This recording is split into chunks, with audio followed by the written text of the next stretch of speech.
what? I'm going to, after work, because he doesn't get to leave work early on Friday. He says, after work, I'm driving 12 hours, come to the loo, get a little bit of sleep, come battle.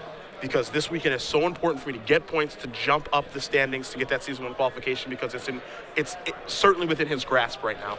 But this round has all the makings of a Greek tragedy, as you see Zach Glicken on your left. X and 2, not conceding to Chris. And with no reason to. No reason to. He doesn't know. He does not owe Chris anything. Yeah. So I do not mind him playing here, but this, I don't want. He's playing Esper Humans. We had it on camera earlier. I don't like jinxing the whole thing, but were Chris to lose this round, it would be a really horrible outcome. I don't know how else to put it. It would be a very, very tough loss, as he's going to start off here with the Sylvan character, so he has ramp, and he's moving along. Glicken plays Temple of Enlightenment to start things off. Again, we saw him a little bit earlier defeat green-white aggro when we watched Glicken play earlier. He did pick up a second loss, so we presume he's not in top 8 contention. And it's funny because we don't have the standings in front of us, but with VanMeter being at 8-1-1, you know, maybe an X2 could jump in too. We don't know the cutoff. We don't know any of this stuff. We don't know what place Zach is in coming to this round, so this could be a top 8 game for him as well. So again, absolutely no reason to concede. We play for prize money, points, all of that stuff probably matters to him as well. So, you know, VanMeter, I believe, and I've known Chris for a while, probably didn't even ask for a concession. He said, you know what, I'm going to earn this, and he's going to start by playing a Pulachronos on turn number 3. And Zach, again, playing Esper Humans, it looks like he's missing black mana. This is occasionally a stumbling point of the Esper Human decks, is the mana is stretched in all sorts of different directions. With, you know, you have Obsidat, you have Precinct Captain, you have blue cards, Mutavault. It's asking a lot out of your mana. So by appearances, it looks like Zach is very good if he finds black mana, but he is missing it for the time being. Contention Sphere going to take care of the Pulachronos. You see VanMeter's going to draw his card for the turn. He's got a Rampager, a Courser, another copy of the World Eater in his hand as well. So he's got all action, Stormbreath Dragon, it looks like, in the grip as well. Got plenty of things to do over the course of these next couple of turns. You know, I don't know if Chris necessarily knows what Zach's playing, but if he doesn't, this has all the makings of a blue-white or Esper opening. Yeah. Yeah, you don't know if he sat next to him over the course of any of these rounds, has any information on what he's playing against here. Now, the Swamp and any creature is going to give it away really fast. Yeah. You know, if Zach were to play a Zathra Necromancer, for example, it's like, oh, okay, I know exactly what you're doing, and he can move forward. But right now, it's kind of hidden, as Zach does draw a copy of Godless Shrine. Really big draw for Zach here. His hand was essentially all black cards, and you have Sky Knight, so this is a good start. You see those 2 copies of the Necromancer in Glicken's hand. He also does have Obsidat. He's a little far away from that one, but his deck is online now, and he's trying to figure out what he's supposed to do. I believe he has a Doomblade in hand as well. There are some removal spells just kind of scattered throughout this Esper Humans deck. So it looks like he's going to go with Yev Sky Knight. Well, maybe not. I can understand, you know, Zach would ideally like to spend 3 mana and be able to play his Godless Shrine tapped to save his life total, but the Yev Sky Knight is so anemic in the face of this Pulachronos that he can't really cast that in good conscience. So he's just going to take the opportunity to Doomblade and then attack with Mutavault and pass the turn back. So VanMeter going to take a draw here, see what he finds. It's another copy of Sylvan Carrington. So we'll see if he wants to go with the Rampager. Does he want to actually cast his land for the turn? Does he want to play Courser? Looks like the choice is going to be a Courser. And there's actually still nothing to indicate that Zach is playing Esper Humans. Absolutely. If you're on Chris' side of the table. Yep. In comes the land off the top from the Courser. VanMeter's going to gain a life. Top card will be turned over in just a moment revealed, here to the Courser, and we'll keep rocking and rolling. Get our spotter on that momentarily. Yep, there's our Temple of Abandon, so we're good to go. Of course, for our standings right now for you guys at home, Kent Ketter in first place, Phil Silverman in second place, Mike Nyberg, Dustin Biggers, Jonathan Abel, Aaron Cook, Jacob Raggeth, Benjamin Stepka. Those are the top 8 players right now. You've got VanMeter, he's sitting in 9th. Zach Glicken is sitting in 10th, so this matchup is very, very important for both these players. As the way the standings look, both players, whichever one of these players wins, is going to make top 8. Yeah. So let's see what the placing here is. It's going to be Zathra Necromancer. And now Chris has got an idea of what's going on. Yeah, the jig is up. Yep. The other thing that he knows, too, is that Stormbreath Dragon is a very good card in this matchup, as Stomping Ground's going to be revealed here for VanMeter off of the Courser. And before, where Chris may have been conservative about his Storm Breath Dragon. If he was under the impression he was potentially playing against Blue White or Esper, we might see him get a lot more aggressive with it this turn. Yeah, I don't see any reason to be conservative now. Stomping Ground going to come in to play tapped. VanMeter going to gain a life. He'll turn over the top card of his deck. That's a Mizium Mortars. That's not terrible in this matchup. Necromancer makes it a little bit awkward, obviously.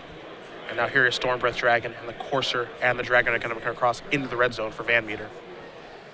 Now, these Esper Humans lists generally play some number of Supreme Verdicts. Zach actually does have 2 in his main deck, so this Dragon isn't totally safe, but certainly more so than if Chris thought he was playing against something like Esper or Blue White Control. We're going to see a block here from the Necromancer on the Courser. So Zombie's going to come in and play tap turn momentarily. But 4 damage is going to come across in the air for VanMeter. It's going to knock Glicken down to 14. And then we'll see what Glicken's able to do on his turn. Because, again, you mentioned that one of the more important cards in this matchup for Zach is Obsidat, and he's still a black mana away from that. Yeah, when we were on break or about to come back in, we were talking about that. Obsidat's really, really good against Red Green in my mind. It's very hard for it to kill as it's outside Mizium Mortar's range. Can lock up the ground. Very efficient in games that involve racing, which are very common when you're playing against Red Green. So if he's able to get that second black mana in a timely fashion, that could be a big swing. Looks like Mutavault might want to come into the red zone here along with the zombie token. We'll see. And that's exactly what's going to happen.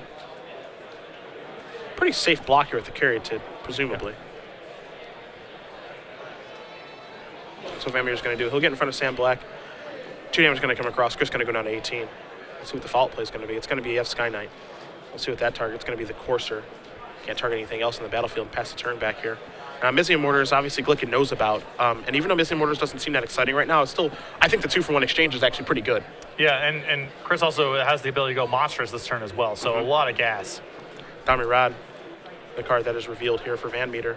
It's one of the great strengths of Red Green Monsters in my mind. You have cards like Mortars and Stormbreath Dragon that are totally fine and efficient to cast for their upfront costs, but if the game goes long, if you flood out a little bit, they can be much more powerful. Every aggro deck that I've ever liked in Magic is one that can play in the beginning stages of the game and the late stages of the game. Obviously, if you get to the point where Blue-White is revelating and stuff like that, you're dead in the water. But the fact that you can do things when you draw a bunch of lands, that's the thing I love about a deck like this the most. You've got Monstrosity, you've got Mortars, as you mentioned. You have so many different things to do with your mana. So when you do draw a lot of lands, you're not unhappy. As VanMeter is going to play the Scry land off of for the turn, gain a life, and he's going monstrous with this dragon. Yeah, the typical mana sinks that I like in my beat down decks are things, like Spike Shot Elder and Mutavault, which may be a little different than the type of cards you go to, but it's the same concept. Yeah. Have things to do with your leftover mana. So the dragon's going to deal a whole bunch of damage, at least 7. There's a couple of cards hanging out over there as well. So now all of a sudden Glicken is down to 3, and he's got to draw a move spell for the dragon right now. As good as Obsidat is in this matchup, it's not going to save him from that 4/4 flyer, and that is going to do it. So Chris VanMeter has won game number 1 in this matchup, and a hearty smile from the bearded man. He just knows, I got to get one more. Yeah, he's just on the cusp of a really incredible comeback here, as we're going to go to the sideboard.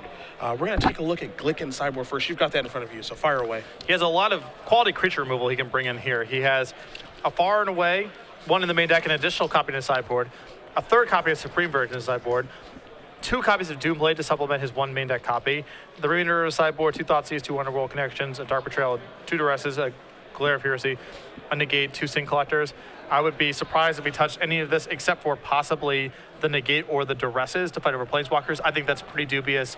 I would just want to play a creature removal game and eventually win with Offset, so I think he's better suited just bringing in his additional spot removal and his additional copy of Supreme Verdict. One of the advantages that Glicken has in his deck is he does have those verdicts that you mentioned, 3 after sideboard with the 1 that he can bring in, and it's really scary because, after Chris realized what he was playing against, he drastically changed the way he was playing the game. He's like, okay, Dragon, attack you, Monstrosity, Dragon, kind of moving on that route. Probably not even thinking about the fact that this deck can have Supreme Verdict, because the thing about Esper Humans and these Esper mid-range decks is that they can play such a large swath of cards that it's very hard for you to say, okay, this deck that has, you have Sky Knight and other creatures, it has a Wrath effect too. That's really weird.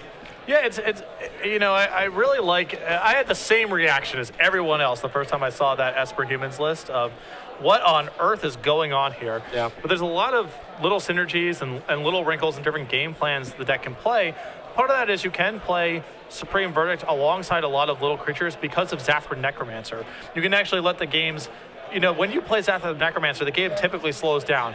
It's not great for you to attack because your Zephyr Necromancer is so small. It's not great for your opponents to attack because you get great value out of your double blocks. So naturally, the board just builds up in the face of this card. And then Supreme Verdict is awesome there. So you can actually play with cards like Soldier of the Pantheon and Precinct Captain, and even Daring Skyjack, which we associate with just being in the most aggressive white decks, alongside some sweepers. It's curious on first blush, but there's a lot of interlocking pieces and different game plans and different roles that can play as appropriate. And don't forget, too, we talked about this when we watched Esper Humans a little bit earlier from Zach. This is the deck that people really talk or write about. So, when you're reading articles, wherever you read about Magic, you'll see people, when they're talking about Standard of, let's take for example, someone who's doing a prime runner deck that talks about how to sideboard. Here's how you beat mono black. Here's how you beat mono blue. A little bit of analysis about what's important in that matchup. Here's how you beat Revelation decks. Here's how you beat green red monsters. Here's how you beat mono red in case people are playing that on Magic Online. You want to test there. You never see someone say, here's how you beat Esper Humans. That's not a thing that has ever happened in the history of the entire deck. Yeah, and part of that is just, again, its ability to shift roles and game plans so fluidly. If there's not a place that you can really attack this deck, except for the mana base is not great. And there's not a lot of really efficient stone range you can add to your deck to try to capitalize on that. So that's not really that's not really an angle you can attack. And the rest of the deck is just weird interlocking pieces and quality threats and good removal. It's really hard to pinpoint an angle of attack. We saw this when the mono black deck, for example, was looking at sideboard, and you have Doomblade and Lifebane Zombie and Dark Betrayal, and all these hit about half the deck. And it's really hard to justify bringing in these removal spells when you could be caught with the wrong answer against the wrong threat. And that's not something that you appreciate the first time that you read the deck list, but when you see it in action, when you play against it, you start to understand that there's definitely a method to the madness. On VanMeter's side, what he's working with here, 2 copies of Urukthar, 2 Shock, 2 Plummet, 4 Mistcutter Hydra, a Fleshblood, a Destructive Revelry, a Chandra, a Garrett Caller of Beasts, and a Mizium Mortars. So he's got a lot of 2s and 1-ofs here. As far as cards that are interesting, I like, it's weird, and we're going to talk about this a lot, of course. Shock is a card that you think about the cards in the deck. It's like, okay, Necromancer I can take care of. I can kill you, have Sky Knight, maybe you have Soldier of the Pantheon. But it's like, are those the cards that are the problem? Yes and no. Yeah. Because, Shock against Blood Baron and Hopes That and Desecration Demon are just a joke. And what if Zach's converted into a control deck, which is that's where human decks can? What if he's abandoned all of his Precinct Captain, Soldier of the Pantheon type action for additional removal and rats, and you have some Shocks in your hand? It's a disaster. Plummet can come in and take care of some flyers if you assume they have Desecration Demon, and you have Sky Knight. But of course, that's a problem. Ground creatures are a problem. Mistcutter Hydra, it's okay here as just being like a kind of a haste fireball threat. So you might just want those anyway. Fleshblood, I think is going to have some utility as just the blood half, being able to go upstairs. Revelry, Chris has one in his main deck. He's also got this one in his sideboard. He saw Detention Sphere. I think you can assume those are going to stay in the deck. So I actually like Revelry coming in. Garrick, if the game's going to go longer, it's ideal, but I don't think Chris wants to play a long game like that. You've got Chandra Pyromaster, which might be pretty good, depending on what Chris saw. He did see I think 2 copies of Sky Knight in that particular game, and a lot of Esper Humans decks play Soldier. Some play Daring Skyjack, so there are targets. And then the additional mortars, do you want the full amount of those? Who knows? Yeah, it's really tough. What if Zach actually cut his Blood Barons altogether to play around Mizium Mortars? It's just, there's a lot of different ways that this deck can sideboard, and if you sideboard anticipating one thing and they present the other thing, the Esper Human deck can pick up a lot of edge there. So we do see both players shuffling up here. VanMeter up a game, trying to make one heck of a comeback to make top 8 of this tournament.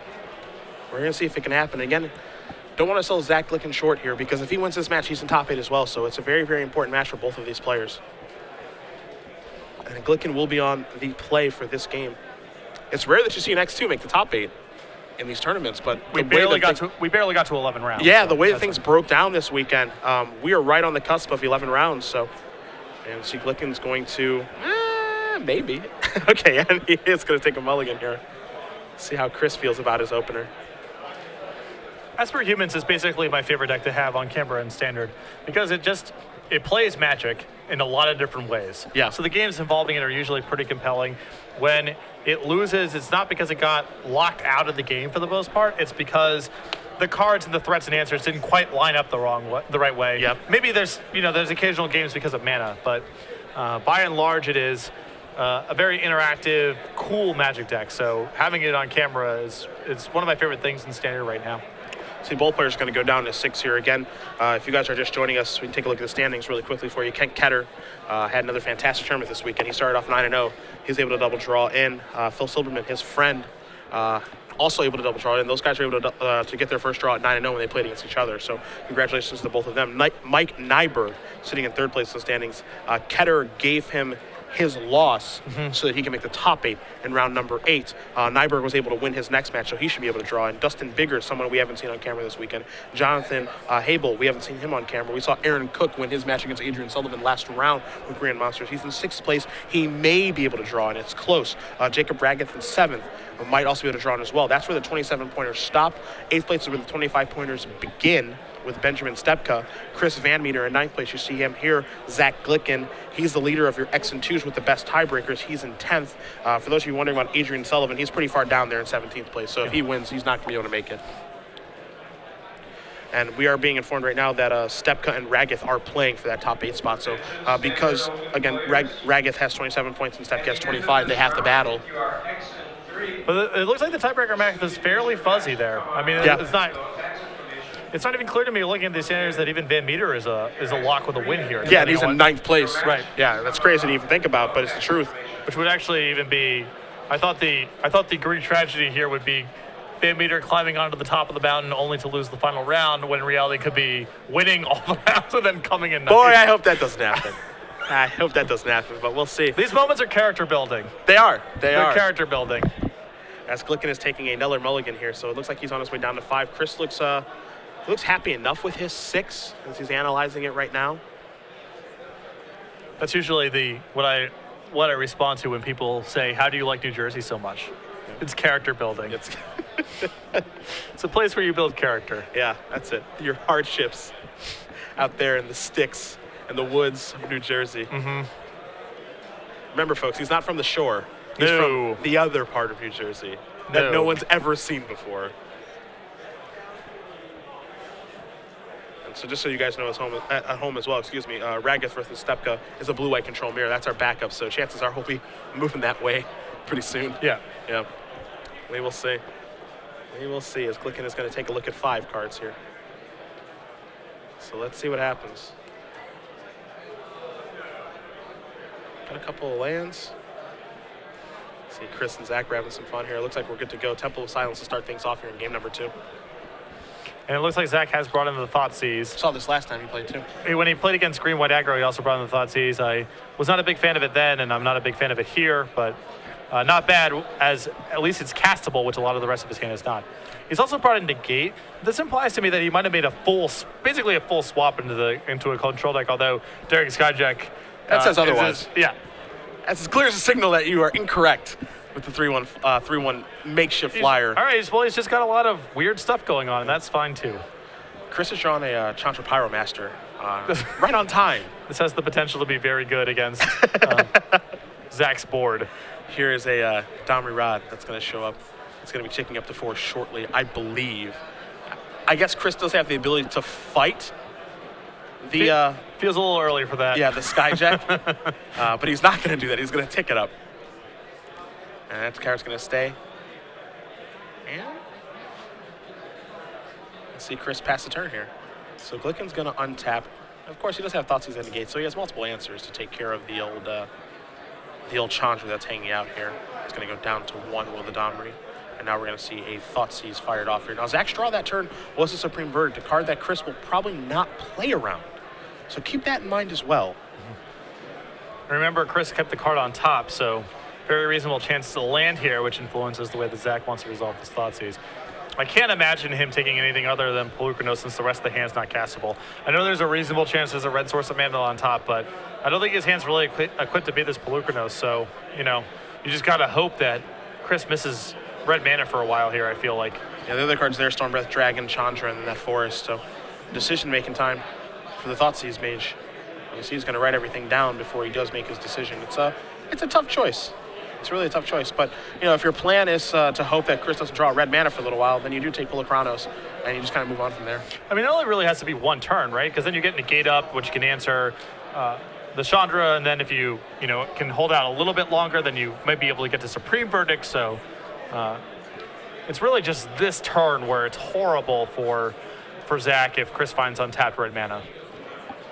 Well, let's see if that's what he's able to do. Once he did keep the card on top with Domri, it was not a creature. Pass the turn back. So VanMeter's going to take a draw. I'm not quite sure. Let's see what this is. That is a Sylvan Caryatid. So there's your extra source of red mana. The draw is Mizium Mortars. There's a forest. This is a Sylvan Caryatid. That is a Mizium Mortars. Take down the Skyjack. Basically saying, leave my Domri alone, and passing the turn back. So Chris's mana is online. Pretty aggressive usage there when Chris is presumably able to play Chandra next turn. Yeah, I mean, there's the fact that the Skyjack will then attack, and I think he would rather not trade the Elvish Mystic for the Skyjack. No, I understand protecting the Domri has some value here, certainly, but... So Hollow Fountain going to come into play here, tapped here for Glicken. Passes the turn back to VanMeter, so Chris will take a draw step. He's going to start by upping his Domri. He finds a Xenagos, God of Revels, which, oddly enough, I do not believe can be negated because it is an enchantment creature. Yeah, it's negate says non-creature, and so the what works against the gods conversation is always kind of tricky. But that's always a delight, isn't it? Yeah. So can I annul it, or it's a little tricky, but no, you cannot negate it. Dragon and Mystic are going to come in here. I'm going to pass the turn over to Zach. Let's see if he's able to draw a land for that Supreme Verdict. Doesn't look like it. Blood Baron negate the verdict. Mystery card added. It's an ultimate price. And does pass the turn back here. So VanMeter going to take a draw. He finds another copy of Mizium Mortars. He's going to start by upping that Domri. See what he finds. It's another copy of Stormbreath Dragon. You do see Chris's face. He's pretty happy, but you can tell do you know that there's a Supreme Verdict over there? At this point, Chris has enough gas left over that it might not matter too much. All right. I still think it's better to err on the side of caution and just play Xenagos. I like this from Chris. As do I. He's going to target Stormbreath Dragon. Ultimate Bryce is going to get the job done there. Going to come across for 1. He's going to knock Glicken down to 10.